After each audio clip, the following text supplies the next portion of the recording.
Hello guys, welcome সবাইকে। তো আজকে চলে এসেছি আর একটা নতুন ভিডিও নিয়ে। এটা হলো একটা মেলার ভিডিও, মানে পুজো হচ্ছিল, সেই পুজোতে একটা মেলা বসেছে, সেই মেলার ভিডিও। তো এটা আমাদের পাশেই, মানে গ্রামের সঙ্গে দিয়ে একটু গ্রামের বাইরে দিয়ে। তো এই যে জায়গাটা দেখছো তোমরা, এই জায়গাটা পুরো আগে পুকুর, মানে পুকুর ছিল, তার ওপরে যে মাটি বাঁধানো পাড় থাকে, তো এর ওপরে মাটির ওপর অনেক বড় বড় গাছ ছিল। সবাই আগে নাকি বলতে এখানে নাকি ভূত প্রেত থাকে। সো আমরা ছোটবেলা দেখেছি যে হ্যাঁ, অনেকজনকে এখানে ভূত প্রেত ধরেছে, কিন্তু এখন দেখো এখানটা কত সুন্দর। এখন এখানে একটা মন্দির নির্মাণ হয়ে গেছে, মানে বজরংবলীর মন্দির। তবে এখনো পাকা হয়নি, বাট টিনের বাঁশের তৈরি, কিছুদিন পরে আশা করি সেটাও পাকা হয়ে যাবে। তো দেখো, সেদিন ছিল পুজোর দিন। এই যে বজরংবলী দেখো কি সুন্দর সাজিয়েছে, খুব সুন্দর লাগছে। তো অনেক বেশি হয়েছে মনে হচ্ছে।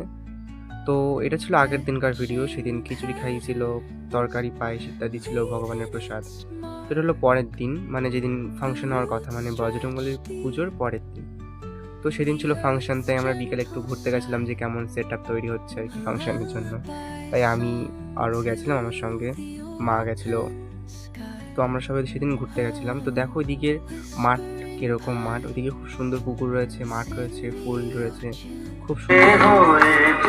তো দেখো ওইদিকে মেলাটা বিকেলবেলায় যেমন ফাঁকা লোকজন ছিল, আর রাত্রেবেলায় লোকে ভর্তি। তো সন্ধ্যা হয়ে গেছিলো, আমি নিয়েছিলাম 3টে এগরোল। তো আমি ভাবছিলাম দিয়ে দিয়েছি, আর আমার একটা বন্ধু ছিল তো তাকেও দিয়ে দিয়েছি। এদিকে দেখো ফাংশনও শুরু হয়ে গেছে। এবার তোমরা গানটা শোনো।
যত ব্রজবালা